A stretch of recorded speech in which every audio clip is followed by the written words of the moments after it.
struktur teknik lingkungan, tapi saya hanya membahas sebagian saja gitu ya. Nanti selanjutnya kalian nanti berdiskusi pada saat presentasi gitu ya, pada tugas gitu. Jadi di sini saya ambil dari buku saku petunjuk konstruksi sanitasi ya, tahun 2022. Ini eh, terbitan dari Direktorat Pengembangan Kawasan Permukiman, Direktorat Jenderal Cipta Karya, Kementerian Pekerjaan Umum dan Perumahan Rakyat atau PUPR ya. Kalau sekarang kan sudah dipisah ya, pekerjaan umum sendiri, perumahan rakyat sendiri gitu ya. Ini tahun 2022 masih jadi satu ya. Jadi saya mengambil dari buku saku tersebut itu adalah struktur instalasi pengolahan air limbah atau IPAL gitu ya. Jadi nanti kita akan membahas tentang air limbah gitu ya, kemudian standar persyaratan IPAL-nya gitu, yang sudah distandarkan ya oleh Direktorat Pengembangan Kawasan Permukiman ya, PUPR ini, Cipta Karya ya, PUPR. Kemudian pelaksanaan pembangunan IPAL ya. Jadi semua ini ada di buku saku ya, nanti bisa kalian download sendiri ya, silahkan gitu ya. Ini saya hanya menjelaskan kembali gitu ya, merangkum kembali apa yang ada di dalam buku saku tersebut gitu. Jadi ini bukan murni materi dari saya gitu ya, tapi saya hanya mengambil sebagian gitu ya, jadi tidak semua. Nanti sisanya mungkin bisa kalian download ya. Baik, kita masuk ke air limbah ya. Air limbah ini definisinya ya. Jadi kita mengambil definisi air limbah domestik gitu ya. Jadi air limbah domestik itu merupakan sumber utama pencemar dari badan air ya, dan juga tanah ya. Jadi dari air, tanah gitu ya. Air dan tanah maksudnya gitu ya. Maupun air tanah juga bisa. Jadi semua air ya. Baik itu air sungai, baik itu air tanah gitu ya. Baik itu air sumur, semua air sumur juga dari air tanah gitu ya. Semuanya air laut misalnya gitu ya. Dan juga tanahnya sendiri gitu ya. Sehingga perlu diadakannya pengolahan secara baik dan terpadu di berbagai lokasi. Jadi tiap lokasi ya, terutama permukiman yang padat penduduk ya, itu pasti punya pengolahan air limbah tersendiri gitu. Entah itu nanti digabung misalnya ya dengan daerah lain atau lokasi lain di daerah tertentu misalnya ya. Jadi agak jauh dari lokasi eh, permukimannya tersebut gitu ya, atau memang di dalam apa, dekat dengan lokasi permukiman tersebut ada pengolahan limbahnya gitu ya. Tapi biasanya agak jauh biasanya seperti itu karena limbah kan kotor gitu ya, sehingga diperlukan tempat gitu ya atau daerah lokasi yang dia cukup begitu ya, cukup untuk membuat bangunan pengolahan limbahnya gitu.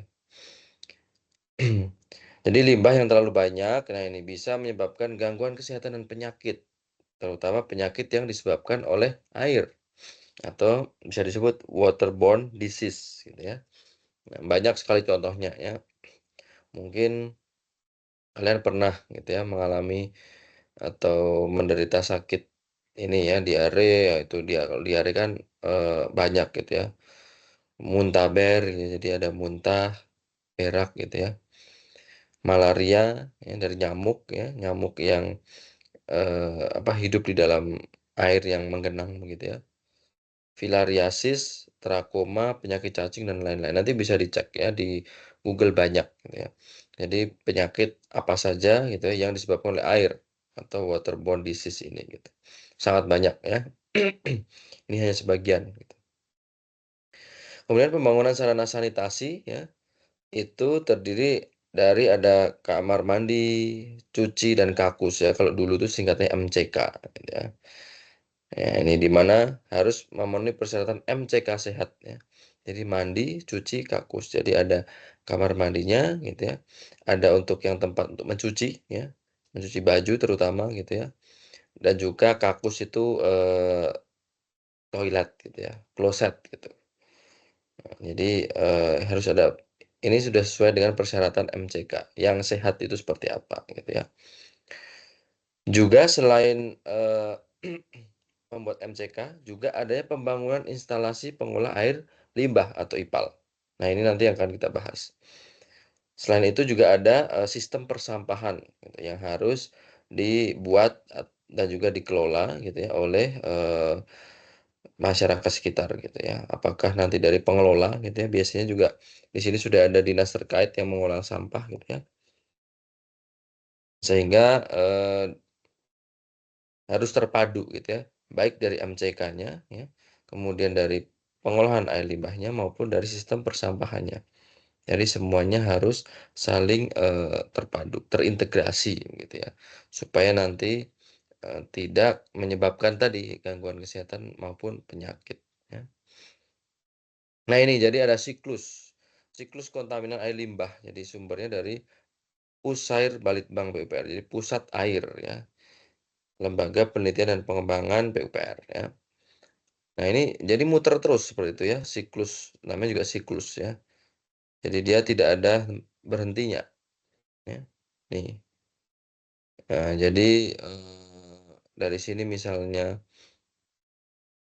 apa, dari limbah gitu ya masuk ke saluran gitu ya, ke rumah-rumah gitu ya, dibuang ke sungai misalnya ya, sungai itu untuk mencuci, untuk mandi, segala macam ya. Nah, jadi terkena gitu ya. Terkena atau dia sudah, menderita penyakit misalnya begitu, kemudian ditularkan gitu ya, ditularkan lewat aktivitas, lewat sekolah dan sebagainya, begitu seterusnya ya, menjadi satu siklus kontaminan yang sumbernya memang dari air limbah gitu ya, itu. Ini terutama nih tadi limbah pabrik, limbah perumahan, apapun yang dibuang ke sungai, kemudian air sungainya dipakai gitu ya, kemudian pemakai dari air sungai itu yang menderita sakit, kemudian menular ke orang lain dan begitu seterusnya gitu ya. Nah kemudian, sekarang masuk ke standar persyaratan IPAL gitu ya menurut buku saku tadi, atau ini sudah distandarkan, oleh, tadi Ditjen Cipta Karya PUPR ya. Jadi IPAL ya definisi IPAL sendiri adalah instalasi pengolahan air limbah gitu ya. Jadi di sini prinsip teknis dari MCK tadi, mandi, cuci, dan kakus itu mengutamakan pengolahan air limbah domestik. Ya, namanya juga domestik ya berarti limbah yang dihasilkan oleh permukiman itu sendiri gitu ya. Jadi baik limbah perumahan ya, limbah yang lain yang dari permukiman itu sendiri. Jadi bukan dari luar limbahnya gitu. Itu namanya limbah domestik ya. Yang memenuhi keandalan sistem. Nah, jadi tidak hanya apa bangunannya gitu ya, tapi bangunan itu harus andal gitu ya, sistemnya harus andal ya. Jadi pengoperasian dan pemeliharaan juga mudah. Jadi pengelola itu tidak kesulitan gitu ya. Karena jika mereka saja yang mengelola aja kesulitan, nah lalu nanti bagaimana sistem, pengoperasiannya atau pemeliharaannya pasti nanti akan, terganggu gitu ya. Kemudian di sini juga bisa menghasilkan energi yang dipakai gitu ya, dan juga mendaur ulang air. Juga di sini kebutuhan lahan disesuaikan dengan ketersediaan lahan. Jadi tadi ya, untuk membuat IPAL gitu ya, jadi mungkin bisa di, kawasan permukiman itu sendiri kalau memang masih ada lahan gitu ya. Nah itu kan sebenarnya tapi itu sudah, apa, dari perencanaan tata kotanya biasanya gitu, jadi nanti akan ditempatkan di mana, misalnya permukiman tersebut punya, apa, lahan gitu ya, lahan yang tidak dipakai ya mungkin bisa dipakai untuk, bangunan pengolahan air limbah ataupun nanti memang dari dinas terkait akan menentukannya gitu ya, menentukan di mana gitu. Pembangunan MCK komunal, nah ini komunal ya, berbasis daur ulang, dapat memenuhi akses sanitasi sehat dan juga dapat meningkatkan kelestarian lingkungan permukiman, serta menghasilkan nilai tambah. Jadi tidak hanya dia, sudah terpenuhi gitu ya, sanitasi yang sehat itu sudah terpenuhi, dan juga mungkin tadi meningkatkan kelestarian lingkungan permukiman, tidak hanya itu, ya, tetapi pembangunan tersebut itu harus bisa menghasilkan nilai tambah. Terutama di sini dari pemanfaatan kembali atau daur ulang air tadi, ya. Jadi, air limbah gitu ya diolah, dimanfaatkan kembali, gitu ya. Atau misalnya di sini bisa jadi biogas, menjadi biogas, bisa menjadi bahan bakar listrik gitu ya, itu bisa dimanfaatkan kembali. Jadi tidak hanya sudah sebagai syarat lingkungan sehat misalnya gitu, lingkungan permukiman yang sehat, tetapi juga selain itu ya bisa menghasilkan nilai tambah dari pembangunan, IPAL tersebut, gitu ya. Yang salah satunya adalah ini tadi, pemanfaatan kembali air limbah yang diolah menjadi bahan bakar tertentu gitu ya, kebanyakan memang biogas ya. Nah itu biogas nanti bisa untuk, bahan baku listrik, nah ini bisa gitu ya, atau yang lain juga bisa. Bisa menjadi pupuk, menjadi, apa, bahan lain gitu ya, yang bisa berguna, tidak hanya untuk manusia, tapi juga makhluk hidup yang lain gitu ya. Air limbah dari MCK harus diolah, jadi air limbah ini tidak boleh langsung dibuang, karena kalau langsung dibuang, ini tadi akan langsung mencemari lingkungan, kalau dibuang langsung ke sungai, ya sungainya pasti tercemar, tetapi dia harus diolah dulu, gitu ya. Jadi pabrik-pabrik sekarang industri itu harus punya pengolahan limbah sendiri, gitu ya, sebelum, limbah pabrik itu atau limbah industri tersebut dibuang ya, ke sungai atau ke laut begitu, ya. Sehingga tidak mencemari air, terutama itu air ya, dan juga udara juga bisa tercemar ya, dan terutama tanah, gitu, di lingkungan permukiman, gitu ya. Teknologi pengolahan air limbah pada MCK komunal ya, terdiri dari pengolahan utama atau primer ya, dan pengolahan lanjutan. Dari pengolahan utama itu, ya pasti dia, mengolah limbahnya gitu ya. Jadi di sini jadi ada pengolahan utama air limbah itu merupakan penyisihan atau pemisahan, eee, kontaminan yang sifatnya organik ya, itu. Kemudian pengolahan lanjutannya itu adalah pemisahan atau penyisihan kontamin anorganik. Jadi seperti senyawa nutrien, deterjen, logam, dan bakteri. Jadi selain yang organik gitu ya. Nah, itu adalah pengolahan lanjutannya. Sehingga ada 2 komponen utama tadi ya. Pemilihan teknologi IPAL harus mempertimbangkan, nah ini ya, jumlah air limbah yang harus diolah. Nah, ini terkait tadi kapasitas, IPAL-nya gitu ya. Jumlah air limbah berarti disesuaikan dengan jumlah mungkin di situ penduduknya, masyarakat di sekitarnya, di kawasan itu. Misalnya ini, bangunan IPAL untuk katakanlah desa A atau kelurahan A gitu ya. Nah, sehingga harus disesuaikan dengan jumlah orangnya, jumlah penduduknya, jumlah kakak maupun anggota keluarganya gitu ya. Sehingga nanti kapasitas dari bangunan IPAL-nya itu bisa, menampung, seluruh ya air limbah yang memang harus diolah oleh bangunan IPAL tersebut gitu ya. Kemudian kemudahan pengelolaannya tadi ya, jadi pasti kan ada orang yang mengelola, ya, misalnya dari dinas terkait.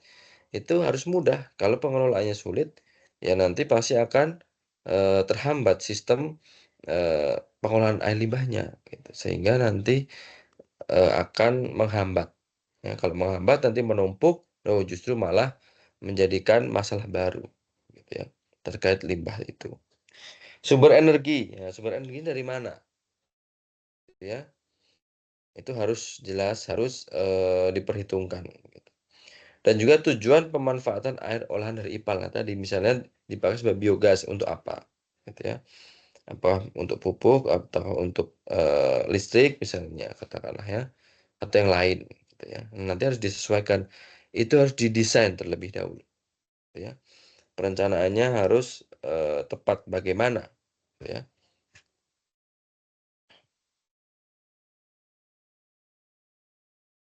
gitu ya. Kemudian selanjutnya kita berbicara IPAL komunal. Nah, yang berarti yang di penduduk ya, pemukiman penduduk. IPAL komunal yang kecil-kecil saja, jangan yang terlalu besar gitu ya. Nah, nanti mungkin tugas kalian ya, itu boleh nanti IPAL yang di pabrik, di industri dan sebagainya gitu ya. Jadi jangan sama ya. Ini saya menjelaskan khusus yang komunal ya. Jadi bangunan MCK harus disertai IPAL komunal, mempunyai ketentuan. Yang pertama sesuai untuk daerah dengan kepadatan tinggi. Nah, tadi disesuaikan kapasitasnya, disesuaikan dengan jumlah penduduk atau masyarakatnya. Gitu. Yang kedua, pencemaran terhadap air tanah dan badan air dapat dihindari. Harus dapat dihindari. Gitu ya. Pengoperasian dan pemeliharaan oleh kelompok masyarakat atau unit pelayanan teknis pemerintah setempatnya tadi harus ada unit pengelolanya atau masyarakat yang mengelola tersebut ya. Pengurasan lumpur dilakukan secara rutin dengan mobil atau motor unit instalasi pengolahan lumpur tinja atau IPLT ya. Jadi harus rutin berkala ya. Misalnya tiap bulan gitu ya. Jadi harus terjadwal. Jadi jangan sampai nanti tiba-tiba oh yang harusnya dia dikuras ternyata tidak. Nah, nanti kan malah berakibat akan menumpuk, akan menjadi bau, akan menjadikan nanti ya pencemaran yang lain gitu ya. Karena sudah terlalu banyak. Penampungannya tidak cukup ya. Penanganan lumpur dapat dilakukan setempat secara manual dengan pengeringan lumpur. Ini bisa dilakukan gitu ya. Pada MCK komunal berbasis daur ulang air memerlukan teknologi pengolahan air limbah lanjutan. Nah, ini tadi. Untuk mencapai tingkat kualitas sesuai dengan rencana daur ulang air. Jadi air yang didaur ulang gitu ya atau diolah kembali itu nantinya harus dicek ya. Harus dicek sampai level mana gitu ya. Mutu atau kualitas dari airnya. Oh, ini mungkin hanya bisa sebagai katakanlah irigasi gitu ya untuk pengairan atau ini bisa untuk apa gitu ya. Dan yang pasti bukan untuk air minum gitu ya. Karena kalau air minum itu khusus gitu ya. Jadi tingkatannya sudah paling tinggi air bersih, air minum itu ya. Tuh. Nah, ini di bawahnya gitu ya. Tergantung nanti bisa difungsikan untuk apa gitu ya. Jadi yang pertama di sini ada sistem tangki septic modifikasi ya, modified septic tank ya. Jadi menggunakan bakteri anaerobik ya, anaerobic baffled reactor atau ABR. Dan juga di sini ada lahan basah buatan atau taman sanita namanya ya. Sistem ABR itu merupakan sistem pengolahan air limbah tersuspensi dan memiliki kompartemen-kompartemen yang dibatasi oleh sekat vertikal. Nanti ada gambarnya ya. Peningkatan waktu kontak dengan biomasa aktif menghasilkan perbaikan pengolahan. Nanti ada seperti prosesnya gitu ya. Jadi serangkaian sekat vertikal yang di dalam ABR tadi dapat mengondisikan air limbah mengalir naik turun gitu ya. Jadi dari inlet gitu ya turun ya. Kemudian nanti setelah turun itu nanti akan diendapkan seperti itu ya. Nah, kemudian nanti naik ya. Ini tadi terjadi kontak antara limbah cair dengan biomasa aktif. Itu biomasa aktifnya itu tadi ya. Yang dia bisa mengikat limbahnya begitu. Sehingga seperti dia tersaring gitu ya secara otomatis. Ruang aliran turun lebih sempit dari ruang aliran naik ya. Ini karakter atau ciri-cirinya dari sistem tangki septik modifikasi. Pada sistem ABR diperlukan sekitar 3 bulan untuk menstabilkan biomasa di awal proses ya. Jadi biomasa tadi dia harus stabil, harus bisa nanti mengikat gitu ya. Bahan-bahan limbahnya begitu yang bisa diikat sehingga sekitar 3 bulan ini dia harus stabil dulu. Ya, nantinya akan bisa berlangsung dengan baik proses pengolahan limbahnya gitu ya. Nah, ini seperti ini ya. Jadi inlet ya masuk limbahnya ya. Masuk di sini ya.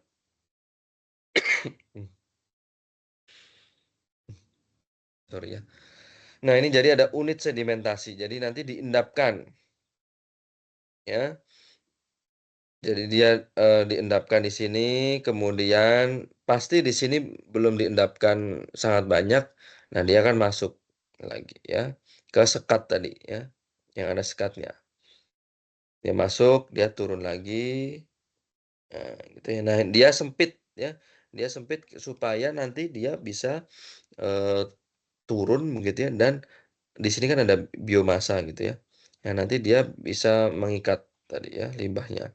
Kemudian dia baru naik lagi, berarti di sini dia sudah tersaring, dia naik lagi, masuk lagi, tersaring lagi, masuk lagi, tersaring tersaring, begitu seterusnya, ya. Sampai nanti pada saat keluar dari outlet ini dia sudah bersih.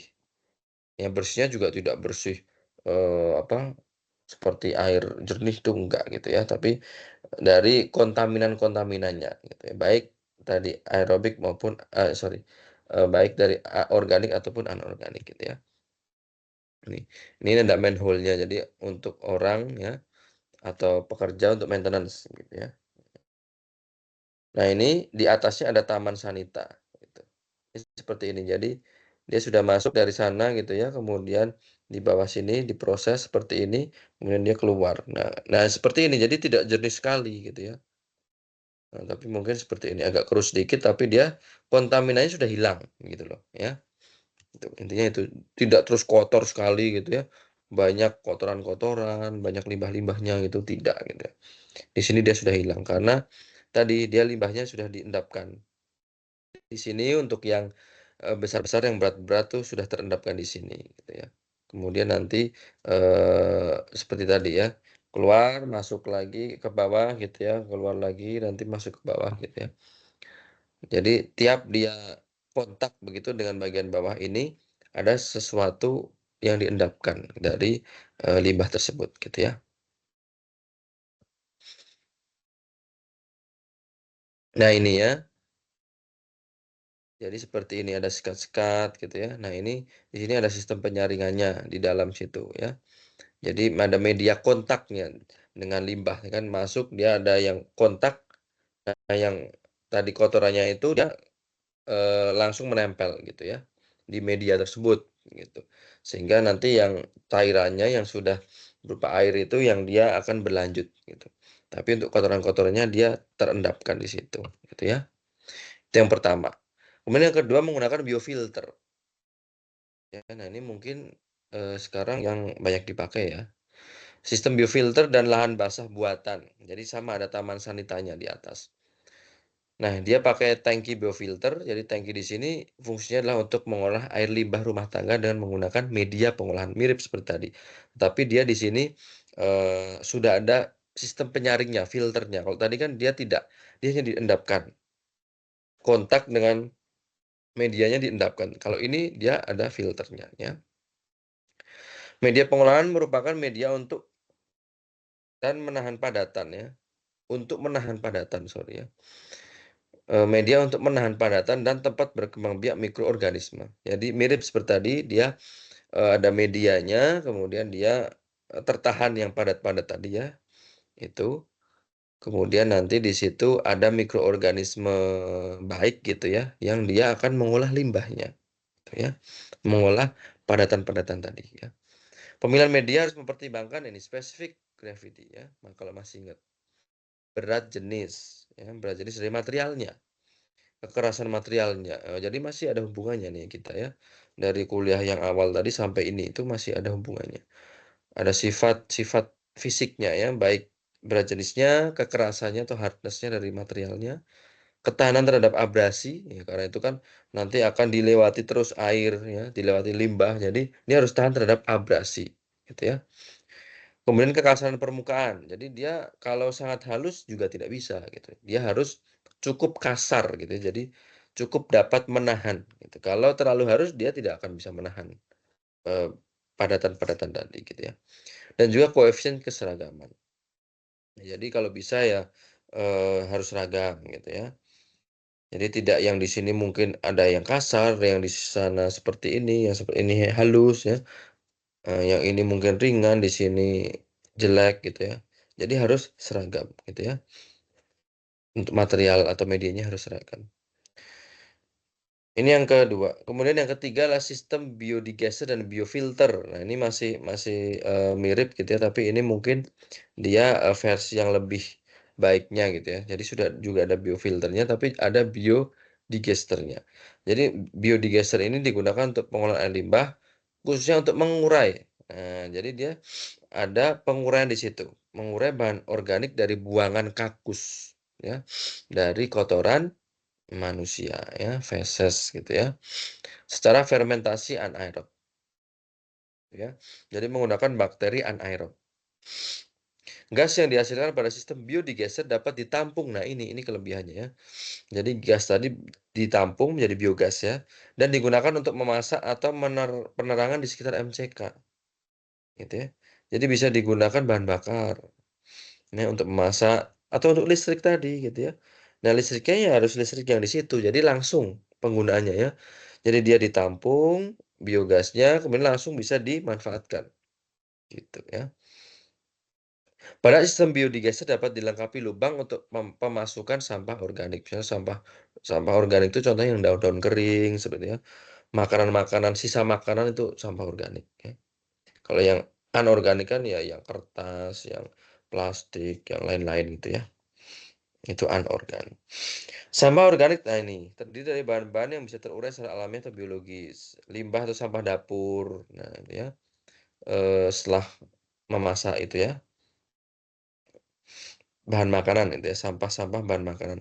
Sisa sayuran atau sisa buah, nah misalnya habis makan gitu ya, sisa-sisa sayurannya, kemudian kotoran hewan gitu ya. Nah, ini juga merupakan sampah organik ya.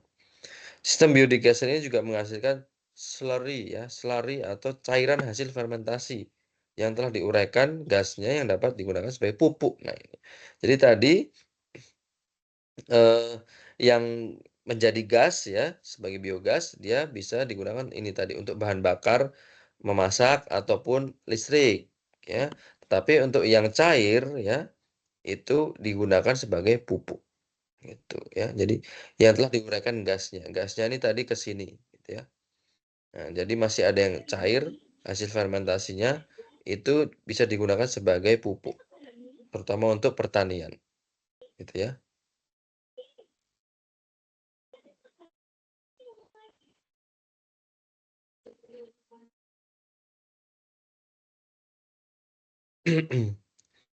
Kemudian di sini ini sepertinya kok ada yang bocor ya suaranya ya. Halo?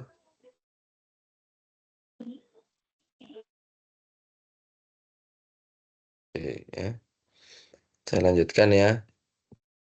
Nah, ini contohnya ya. Jadi biodigester dan biofilter. Jadi seperti ini. Jadi, nah ini tadi ada lubang untuk memasukkan sampah-sampah daun-daun, sampah sisa makanan, gitu ya. Ini bisa langsung dimasukkan ke sini, gitu ya.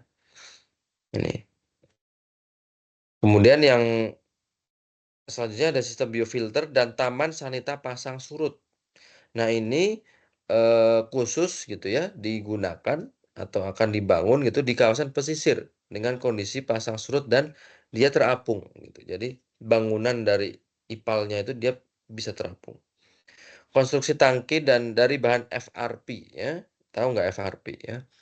Jadi FRP itu fiber reinforced polymer atau di sini bisa plastik gitu ya.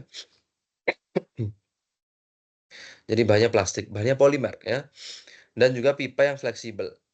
Sementara konstruksi terapungnya dapat diatur sesuai ketinggian yang diinginkan. Jadi karena pasang surut tadi jadi dia ketinggiannya bisa disesuaikan ya. Unit biofilter direncanakan tertutup ya, dan dilengkapi taman sanita terapung dengan aliran air limbah terpencar melalui perpipaan berlubang. Nah, sehingga bisa tersebar merata ke seluruh media eh, tadi ya, media pengolahannya gitu ya. Media biofilter yang digunakan berupa jaring ikan bekas dan batok kelapa. Nah, ini kan juga memanfaatkan ya limbah-limbah yang ada di pesisir karena dia ini di kawasan pesisir. Jadi biofilternya juga pakai jaring ikan bekas misalnya. Dan juga batok kelapa, ya kan kalau di pesisir kan banyak pohon kelapa ya. Sehingga batok kelapanya itu dia bisa difungsikan sebagai media biofilter, ya. Jenis tanaman air, nah ini untuk taman sanita tadi, dia bisa menggunakan papirus, bambu air, dan juga melati air, ya. Kita bisa lihat. Nah, di sini.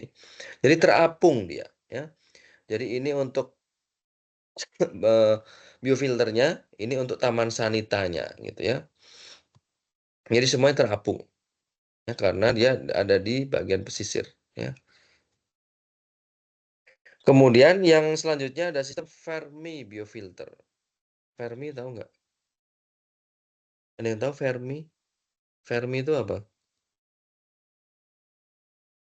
Istilah untuk apa Fermi itu? Ada yang tahu? Mbak. Ada?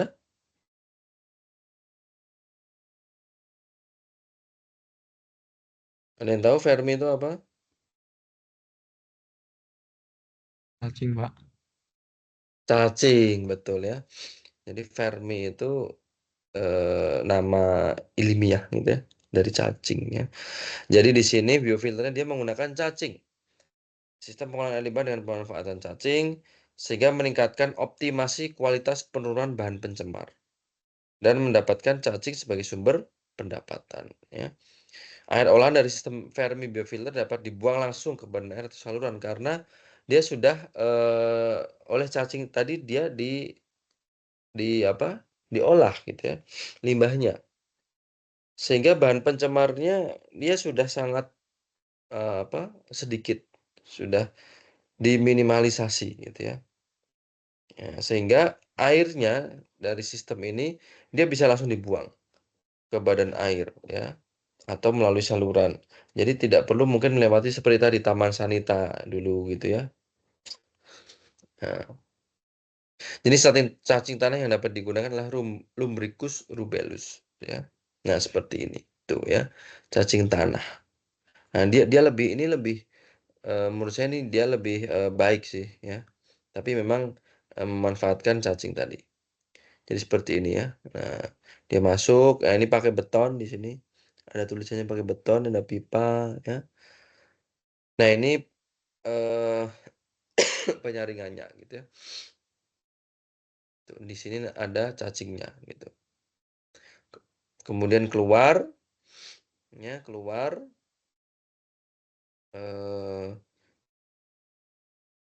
di sini dia bisa langsung keluar ke tanah maupun nanti ini bisa langsung dibuang maksudnya gitu ya. Atau lewat saluran begitu ya. Ini adalah contoh struktur gitu ya dari tadi Fermi biofilter ya, sistem Fermi biofilter. Ada yang tanyakan sebelum kita masuk ke pembangunan IPAL? Silakan.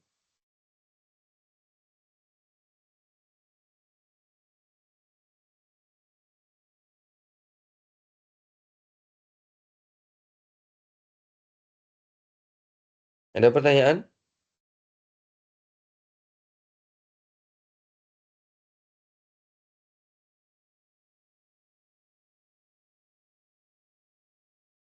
Kode saya belum ada, Pak.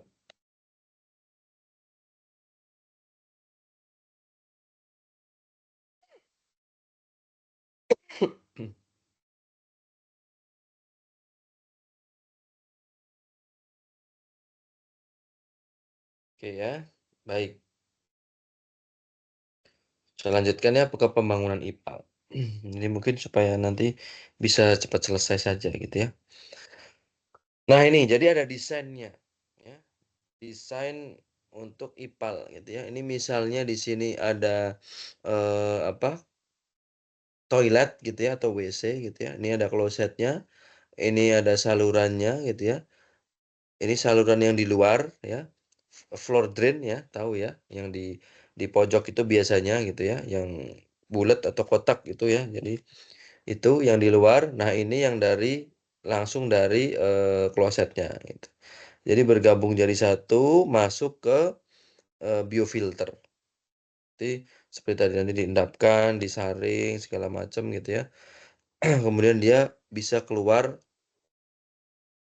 ke badan air atau mungkin ke drainase atau ke ada taman sanitanya seperti itu misalnya ya.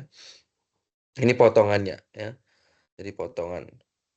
Nah ini kalau dari atas ya, denahnya, jadi ini tadi ya, ini apa, klosetnya begitu, ada pipanya masuk ke biofilter, dia dilepaskannya ke badan air atau drainase, atau juga mungkin resapan lagi gitu. Jadi ada resapan lagi, seperti ya tadi taman sanita atau resapan yang lain, ya tingkat lanjutan misalnya ya.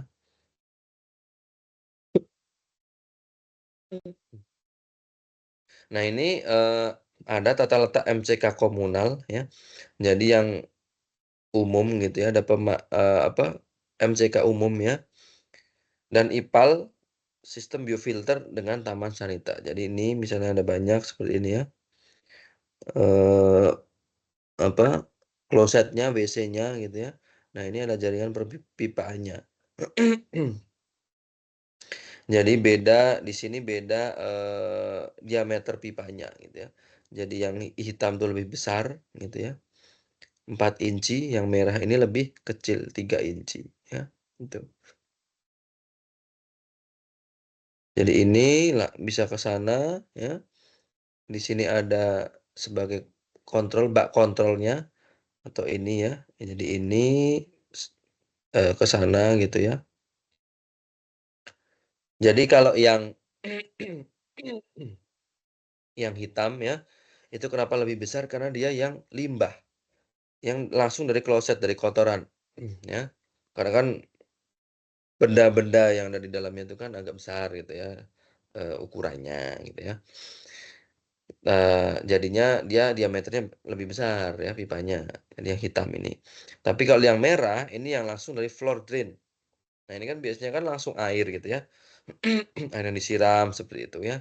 Jadi dia tidak ada limbah padatan-padatan yang ukurannya besar, itu nggak ada. Nah ini jadi dia bisa langsung ke taman sanita atau mungkin dia langsung, disalurkan ini ada taman sanita, ini juga ada taman sanita gitu ya. Horizontal nih vertikal kalau di situ ya tulisannya begitu. Jadi tanpa melalui biofilter. Karena tadi ini hanya floor drain ya sudah. Ini kan sebenarnya air juga air air bersih gitu ya. Itu. Beda dengan yang di sini di kloset. Nah, ini kan dari barang-barang termasuk barang-barang kalian itu kan masuk ke sini semua gitu ya. Tuh. Jadi kalian, saya dan semua orang-orang itu kan masuk ke sini sehingga dia harus masuk ke biofilter dulu ya. Dia harus difilter dulu, kalau langsung ke sana wah ya gimana nanti ya. eh Tercemar gitu ya, langsung tercemar nanti lingkungannya gitu ya kalau langsung ke taman sanita atau langsung ke sana gitu ya.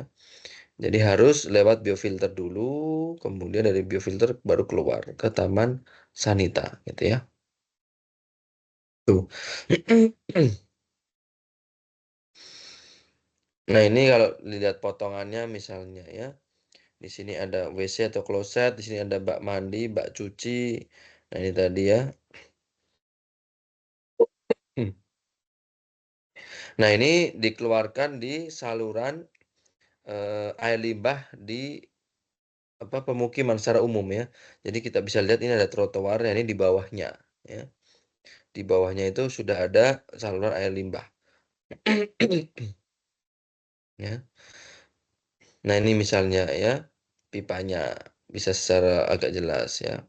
Jadi ini pipanya, ini lubang pembersih di floor floor drain ya gitu. Ini bisa jadi satu gitu ya. Kalau yang komunal tadi dia dipisahkan gitu. Cuman kalau di rumah sendiri ya dia akan menjadi satu pasti gitu ya. Nanti dari apa, saluran cuci piring gitu ya, terus kamar mandi, kloset itu nanti pada ujungnya dia akan menjadi satu pipa begitu ya. Nah, ini sudah distandarkan ya oleh PUPR ya, Pusat Balitbang PUPR.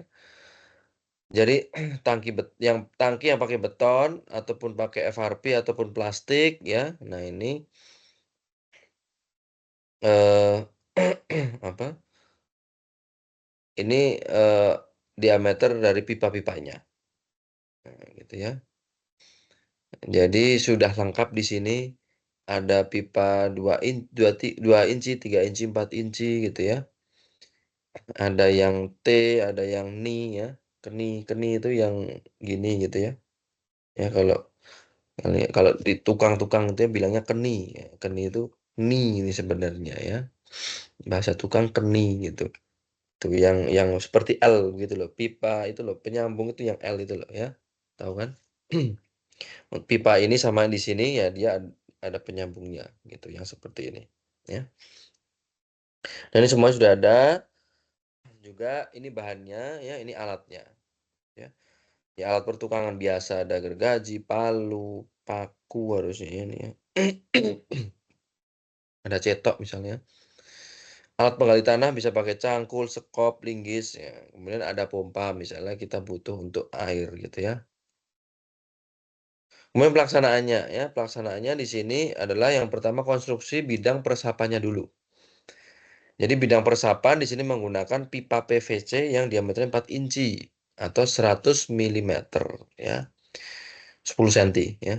Jadi 4 kali 2,5 kan 10 ya. Jadi berlubang ya pipa ya, pasti berlubang ya pipa itu ya.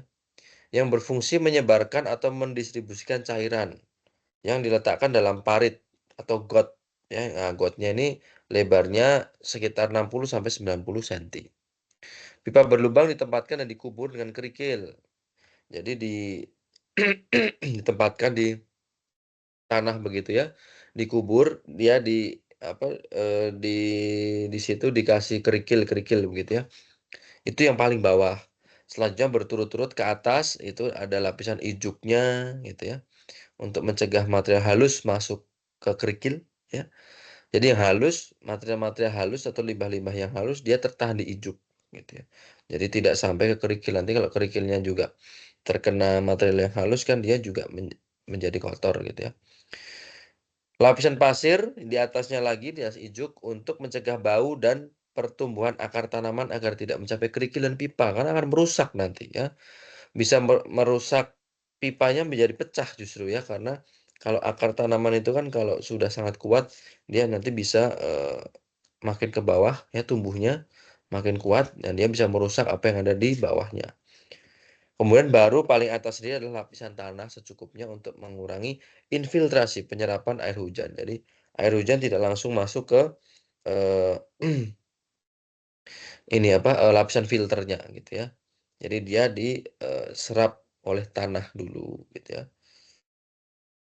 Kemudian untuk bidang resapan lebih dari satu lajur, misalnya ada dua lajur, ya kanan kiri misalnya ada 2 lajur. Nah ini jarak antara lajurnya kanan kiri ini dia adalah 1,5 meter gitu ya. Jadi 150 cm. Ya. Jadi jangan terlalu dekat, jangan terlalu jauh gitu ya. Jadi dia sekitar 1,5 meter dia harus ada jedanya gitu ya. Pipa harus diletakkan 5 sampai 15 cm dari permukaan agar air limbah tidak naik ke atas. Ini ya. Ini sudah dihitung ya, sudah ada hitungannya. Parit atau got tadi harus digali dengan panjang tidak lebih dari 20 meter. Ya. Seperti itu. Kemudian konstruksi bidang sumur resapannya. Kalau tadi adalah bidang peresapan, nah sekarang sumurnya, sumur resapan. Jadi di sini sumur resapan bisa dibiarkan kosong, dilapisi dengan bahan yang bisa menyerap. Jadi untuk penopang dan mencegah longsor gitu. Kan di samping-samping ini kan ada tanah atau tanah yang berpasir gitu ya. Nah, ini untuk mencegah longsor. Atau tidak dilapisi dan diisi dengan batu dan kerikil kasar itu juga bisa ya. Batu dan kerikil akan menopang dinding agar tidak runtuh, tapi masih memberikan ruang yang mencukupi untuk air limbah ya. Dalam kedua kasus ini, lapisan pasir dan kerikil halus harus disebarkan di seluruh bagian dasar untuk membantu penyebaran aliran di dasar ya. Kedalaman sumur resapan itu minimal 1,5 meter ya. Jadi harus antara 1,5 sampai 4 meter. Tidak boleh kurang dari 1,5 meter di atas tinggi permukaan air tanah. Kemudian diameter sumur resapannya itu antara 1 sampai 3,5 meter. Jadi paling kecil ya adalah 1 meter diameternya.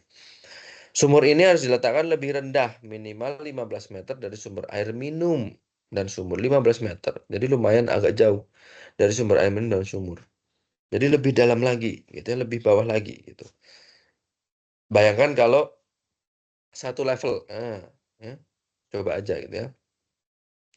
Nanti air minum, sumur itu akan tercampur dengan limbah-limbah kalian itu gitu ya.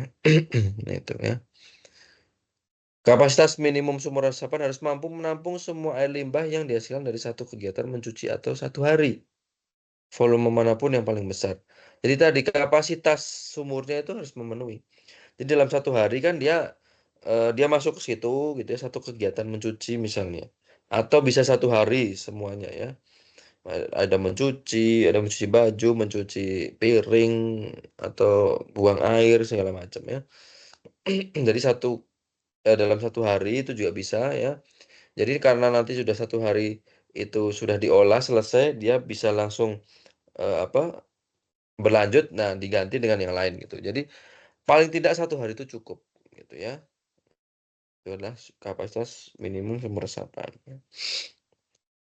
Nah ini ya gambarnya. Kalau tadi kan baru prosedurnya ya, sekarang gambarnya. Ini septic tank ya. Nah ini tadi dia kalau ada dua lajur, ya, ini sama ini. Sehingga antar lajur ini dia harus sekitar 1,5 meter. Ya.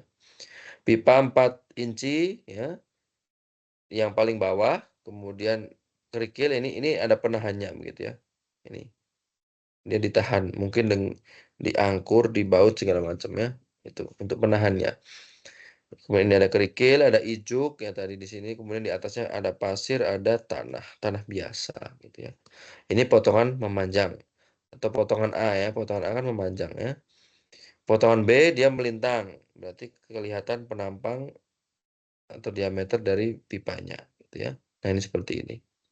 Ya, tuh. Kemudian konstruksi tangki biofilternya. Jadi pada saat pemasangan tangki biofilter dilakukan, tangki harus dalam keadaan kosong. Nah, sekarang tangki biofilter ini bisa pesan. Ini di pabrik itu sudah ada, kita tinggal pesan yang kapasitas berapa, gitu ya. Nanti tinggal pasang, gitu ya. Lantai kerja dibersihkan dari benda-benda yang akan merusak tangki biofilter. Nah, sebelum dimasukkan itu kan ada kan ya kan ditanam ya di bawah tanah, di dalam tanah ya. Nah, itu biasanya ada lantai kerja yang sebagai apa ya, perata gitu ya, pemerata permukaan gitu ya. Nah, kalau tanah kan kadang nggak rata. Nah, itu supaya tangki biofilter tidak rusak gitu ya, atau dia mendapatkan tekanan atau beban yang sama gitu, sehingga dia harus diratakan. Biasanya pakai beton saja gitu, beton yang mutunya sangat rendah gitu ya. Itu namanya lantai kerja. Tambang plastik digunakan dalam penempatan tangki dan diusahakan dalam keadaan seimbang pada waktu penurunan ke tempat penempatan. Jadi menurunkan tangki biofilter pakai tambang. Nah, jadi seimbang kanan kiri gitu sama diturunkan gitu ya. Jangan miring ya. Tuh. Arah sambungan pipa diperhatikan. Dan pada waktu mendudukan tangki harus dilakukan dengan hati-hati supaya nanti kalau kan pipanya kena itu tergores atau bagaimana kan bisa pecah, bisa rusak gitu ya. Nah, itu malah nanti kita harus mengganti segala macamnya, itu mah justru lebih lama dan memakan biaya, sehingga harus hati-hati ya. Makanya tadi pakai tambang tadi dia pelan-pelan diturunkan ya. Pipa dipastikan telah tersambung dengan baik apabila pemasangan tangki telah selesai. Jadi setelah tangki masuk, nah pipanya harus tersambung gitu ya. Pipa dari misalnya dalam rumah ke tangki biofilter maupun yang nantinya di outletnya gitu ya, dari baik inlet maupun outletnya ya. Jika permukaan tangki biofilter dilalui kendaraan seperti garasi ya atau di bawah jalan, maka diperlukan dudukan tangki dari harus pasangan batu gitu ya. Ini mungkin kurang ya. Gitu ya. Jadi tadi harus rata, dia harus stabil. Intinya seperti itu ya. Karena kan dilalui kendaraan kan dia akan getar gitu ya. Nah, di bawah jalan kan juga dilewati kendaraan. Dia bergetar ya, sehingga dia harus stabil. Makanya ada dudukannya gitu ya. Nah, Ini adalah potongan samping ya, potongan memanjang dari sistem biofilter komunal. Jadi ini tadi ya, inlet, outlet ke sana gitu ya. Ini ya. Ini mungkin agak kurang jelas ya, nanti bisa dicek di bukunya begitu ya. Ini miripkan seperti tadi ya, sama ya. Jadi ini diendap, ini yang ini kan inletnya. Nah, ini yang besar-besar tuh diendapkan di sini dulu gitu ya. Kemudian dia nanti naik lagi, naik ke sana gitu ya. Masuk ke pipa di sini. Nah, ini tadi ke bawah, nanti ada yang terikat di bawah sini, dia naik lagi, ini juga tersaring lagi masuk gitu ya, seperti itu seterusnya ya. Sampai nanti dia keluar ke outlet ya. Nah, ini lebih jelas ya. Nah, ini. Jadi sama ya, ini masuk, diendapkan, naik, disaring gitu ya. Naik lagi, disaring lagi, seperti itu seterusnya ya. Nah, ini ya, tadi pakai tambang. Nah, ini tadi untuk jadi kan dia sudah digali, dibersihkan ya. Jadi dia diratakan seperti itu, dipadatkan misalnya ya. Kalau ada airnya, dia dipompa keluar dulu airnya. Namanya dewatering ya. Jadi air yang ada di sini misalnya ya, ini dipompa keluar gitu ya. Kemudian pakai 2 tambang ini dia didudukkan pelan-pelan ya, seperti ini. Kemudian setelah sudah masuk semua, kita cek. Nah, ini adalah water pass ya, ini water pass. Jadi untuk mengecek kedataran gitu ya, flatness gitu ya, suatu permukaan gitu. Jadi kalau sudah rata, oke gitu ya, dicek pakai water pass. Kalau sudah, disambung semua pipanya ya, ditutup. Nah, kemudian kita tutup seperti ini. Jadi kalau sering lihat tuh bawahnya ini tuh ya ini gitu ya, tangki biofilter. Nah, ini kita tinggal pesan ya. Ini dari plastik kalau ini. Tapi kita juga bisa bikin sendiri dari beton gitu ya. Bisa bikin sendiri ya. Nah, ini jadi di bawahnya ini tuh sebenarnya ini isinya gitu ya. Nah, biasanya ada ini tutup biru ya, yang seperti tutup pipa biru, itu berarti di bawahnya ada ini gitu. Untuk penanda itu ya sebenarnya. Tuh. Jadi nanti tidak akan membongkar bagian-bagian yang lain gitu ya. Kalau misalnya butuh ini maintenance gitu ya. Tuh. Kemudian konstruksi bangunan lahan basah buatan. Bangunan lahan basah buatan taman sanitanya ya. Jadi di sini lahan basah buatan itu adalah horizontal. Jadi nanti setelah keluar itu dia masuk ke ada taman sanita, di atasnya tumbuhan-tumbuhan, nah itu di bawahnya gitu ya. Saluran diisi pasir dan kerikil ditanami dengan vegetasi air. Nah, vegetasi air di atasnya itu ya. Sistem ini memiliki dasar dengan lapisan atau saluran yang diisi dengan pasir atau media. Jadi medianya bisa batu, kerikil, pasir, tanah ya, sejenisnya. Saluran atau mangkuk ya, seperti mangkuk gitu ya. Dilapisi dengan penghalang yang tidak tembus air. Jadi bisa dari tanah liat atau geotekstil ya. Kedap air untuk mencegah rembesan air limbah gitu ya.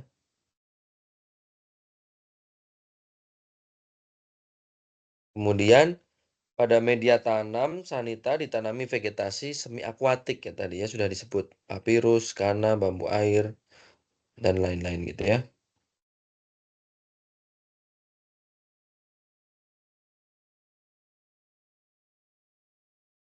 Nah, seperti ini ya. Jadi setelah tadi inlet ya masuk, disaring segala, segala macam, keluar di outlet. Nah, dia nanti masuk ke bawah sini ya. Nah, ini di atasnya ini ditanami air. Sorry, ditanami vegetasi air. Gitu ya. Itu. Nah, ini seperti ini ya. Jadi medianya kerikil, ini ada pipanya gitu ya. Nah, jadi nanti langsung dari sana. Ini inlet. Ini tuh inlet ke Taman Sanita. Ya, tapi dia outlet dari biofilter gitu ya. Nah, ini terusannya ini loh ya, ini. Jadi ini. Nah, yang ini baru benar-benar outlet gitu ya, yang dibuang ke badan air atau ke tanah gitu ya. Nah, ini ada media kerikil, pasir ya, sudah ada ya.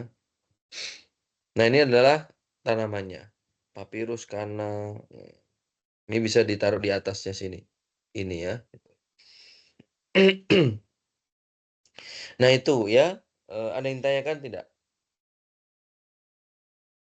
Silahkan kalau ada pertanyaannya. Kita sudah selesai ini kok. Nah, ya, sudah selesai ya. Senang ya sudah selesai ya. Jadi tidak banyak kan gitu. Jadi nanti untuk minggu depan ya ya, tugasnya adalah nanti dibagi ke dalam beberapa kelompok ya, kelompokan saja. Jadi tidak individu tapi kelompok. Jadi di sini ada berapa?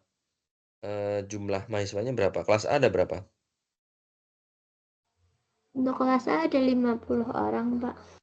50. Baik, kelas B? Izin menjawab, Pak. Kelas B juga 50 orang. Oh, sama ya.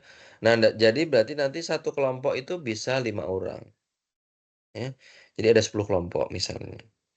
Ada 10 kelompok. Nah, nanti harus dibagi ini rembukan sesama di dalam kelas itu ya. Jadi tidak boleh ada yang sama. Jadi satu kelompok di dalam kelas apa? Dua kelompok ya. Jadi dua kelompok atau lebih gitu di dalam kelas itu tidak boleh ada yang sama materinya. Gitu ya. Kan banyak. Jadi nanti kalian mencari bangunan yang terkait dengan teknik lingkungan. Ya. Ya nggak boleh ngambil lagi IPAL ini nggak boleh gitu ya. IPAL komunal nggak boleh. Jadi yang lain ya bisa IPAL yang industri atau macam-macam ya, yang lain-lain kan banyak sekali ya. Jadi tidak seluruh strukturnya tidak. Nah, misalnya nanti kalian mengambil bagian-bagian tertentu, mungkin ada bak kontrolnya atau mungkin seperti ini tadi biofilternya saja gitu ya. Jadi tidak keseluruhan struktur tidak. Jadi bagian-bagian saja. Makanya kalau 10 saya rasa juga itu akan cukup, ya lebih dari cukup gitu. Pasti akan lebih dari 10 gitu ya. Ya. Jadi nanti cari bagian-bagian struktur ya, yang berkaitan dengan teknik lingkungan, bisa itu struktur pengolahan limbah misalnya, atau struktur sanitasi, atau apapun yang lain gitu ya, yang berkaitan dengan teknik lingkungan tentunya. Ya, jadi satu bagian strukturnya saja. Misalnya tadi ya seperti bak kontrol saja atau mungkin septic tanknya saja, mungkin tangki biofilternya saja gitu. Tapi tidak boleh yang IPAL komunal karena sudah ya. IPAL yang lain boleh ya. Kan banyak. Kan pasti ada perbedaan antara IPAL komunal dengan IPAL industri misalnya. IPAL di pabrik ya, kan beda pasti gitu ya. Nah, itu kemudian nanti yang dibahas di dalamnya itu nggak usah banyak-banyak ya. Slide-nya tuh paling 5 sampai maksimal 10 slide lah ya, nggak usah terlalu banyak. Oke? Di situ nanti yang dibahas itu mungkin ada ya pasti tadi ada strukturnya apa ya, definisinya apa, fungsi strukturnya itu apa, materialnya dari apa ya. Jadi kaitkan dengan yang kemarin, bahan bangunan ya, materialnya dari apa. Kemudian gambarnya ya, kalian harus bisa mendapatkan gambar. Gambar seperti ini ya. Nah, seperti ini loh, gambar desainnya. Misalnya ya, di internet pasti banyak, ada keterangan-keterangannya gitu ya. Dan juga fotonya, dokumentasinya mungkin seperti tadi, seperti ini misalnya. Gitu ya. Jadi ada proses pembuatannya itu bagaimana gitu ya, prosedur pembuatannya, pelaksanaannya seperti ini ya. Jadi mirip seperti ini. Yang dibahas tuh isinya ada gambarnya, gambar desainnya, mungkin jenisnya misalnya ya seperti ini. Kalau ada jenis-jenis yang lain gitu ya. Nah, ini ya, gambar desainnya, bahan-bahannya ya, kemudian cara bangunnya gimana, prosedurnya, pelaksanaan pembangunannya gitu ya. Materialnya ya kan ada ini material, ada iduknya, kerikil, mungkin ada betonnya gitu ya. Nah, seperti ini ya. Ada pipanya gitu ya. Itu ya. Jadi yang dibahas itu. Ya. Dilengkapi dengan tadi ya, gambar ini ya, dan juga dokumentasi, foto-fotonya gitu ya. Foto yang sebenarnya misalnya gambar biofilter itu seperti apa? Oh, seperti ini tadi gitu misalnya ya. Nah, ini. Itu. Ya. Gitu ya. Ada yang tanyakan tidak? Ada yang tanyakan?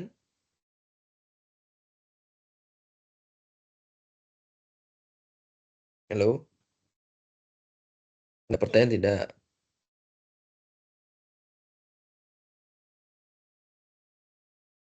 Tidak, Pak. Cukup, Pak. Tidak, Pak. Jadi nanti gini ya, nanti kalau kalian sudah berdiskusi, pokoknya jangan ada yang sama di dalam satu kelas itu, supaya nanti kan bisa berbagi ilmu gitu ya. Nah, nanti formatnya mendata ya. Nanti dibuatkan Excel gitu ya, mendata, nanti kelompoknya siapa saja gitu ya. Kan ada 10 tadi ya, tiap kelompok itu mahasiswanya siapa saja, NIM-nya ya. Kemudian nanti misalnya bangunan apa gitu ya. Atau struktur apa gitu. Judulnya lah gitu ya. Gitu ya, bisa ya untuk formatnya ya, baik kelas A maupun kelas B. Oke? Izin bertanya, Pak, untuk pembagian Ya, kelompoknya dibebaskan kah? bebas, bebas. Ya, kelompoknya bebas kalian saja gitu. Ya. Makanya Baik, tadi Pak. nanti saya dikasih itu ya, dikasih daftarnya di Excel gitu ya. Nanti untuk pengumpulannya saya kasih link ini ya. Mungkin saya buatkan sekalian ya. Sebentar.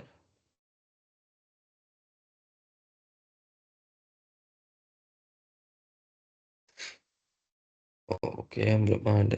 Oke, bentar. Saya buatkan di drive ya. Jadi dikumpulkan di situ. Berarti kumpulkannya sebelum maksimal ya, maksimal sebelum kuliahnya gitu. Kalau Rabu ya kalian berarti kuliahnya kan. Kalau kelas A ya berarti harus sebelum jam 7. Ya, kan mulainya jam 7 ya kuliahnya. Kalau kelas B ya sebelum jam 9.40 gitu ya. Itu. Jadi itu maksimal, itu paling maksimal. Kan seminggu cukup ya. Kan juga hanya 5 sampai 10 slide kok, nggak terlalu banyak gitu ya. Presentasinya juga sebentar saja. Maksimal 10 menit presentasinya ya. Nggak usah lama-lama ya. 10 menit aja kalau 10 kelompok udah berapa? 100 menit ya. 100 menit ya, hampir 2 jam. Ya, cukup saya rasa ya. Atau jangan sampai 10 menit lah ya. Atau 10 menit itu sudah sama diskusi ya. Bisa nggak kira-kira?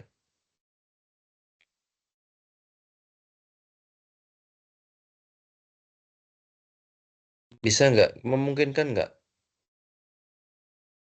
Kan 3 SKS ya, 2,5 jam. Maksimal itu 2,5 jam. Berarti masih cukup ya. Kalau 100 menit ya. Oke?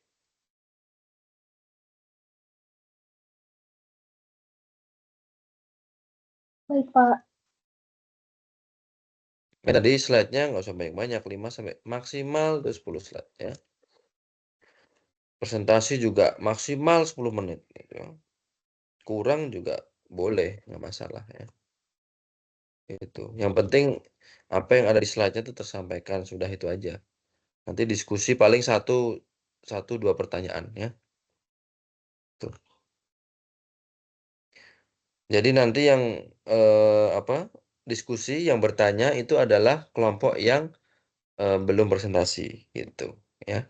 Jadi misalnya nih katakanlah kan 10 ya, 10 kelompok. Jadi nanti ada 1 sampai 5 dan 6 sampai 10 ya. Jadi 1 sampai 5 berarti pembagian seperti ini. Misalnya kelompok 1 dia presentasi gitu ya. Nanti kelompok 6 yang menanggapi seperti itu. Ya. Dan seterusnya gitu ya. Atau nanti pas itu ya, pas kuliah nanti saya jelaskan lagi gitu ya. Ini.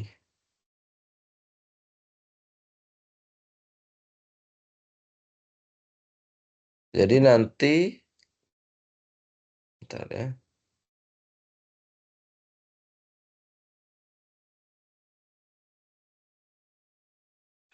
Ini saya buatkan foldernya.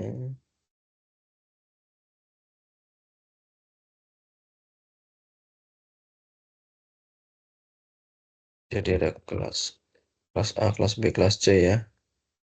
Kelas D ya.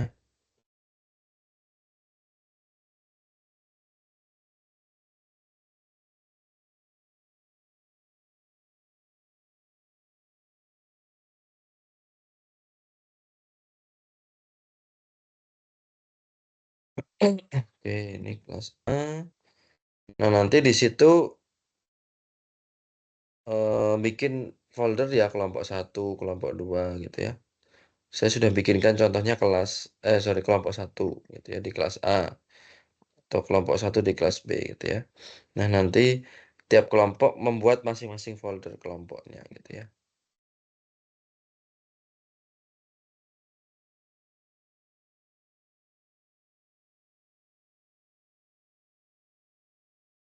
Oke, ini saya share sekalian ke formatnya ya. Supaya tidak lupa.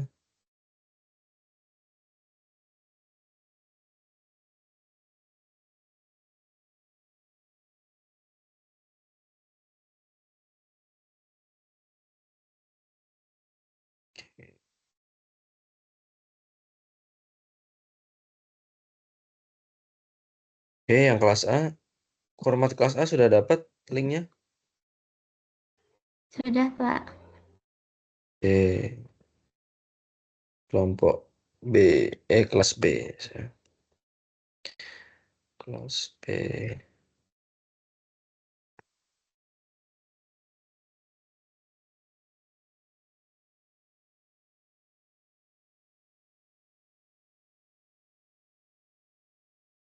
Kelas B sudah dapat linknya kelas B? Sudah, Pak. Oke ya. Baik ya. Jadi sudah saya share nanti di upload di situ ya. Jadi kalau kelas A ya sebelum jam 7 Rabu pagi ya, Rabu minggu depan ya, sebelum jam 7 pagi. Kelas B berarti sebelum jam 9.40 ya. Oke, ada pertanyaan terkait tugasnya?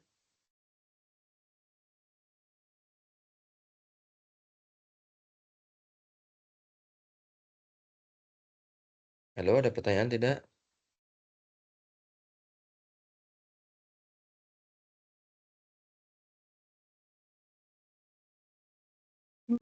Tidak, Pak.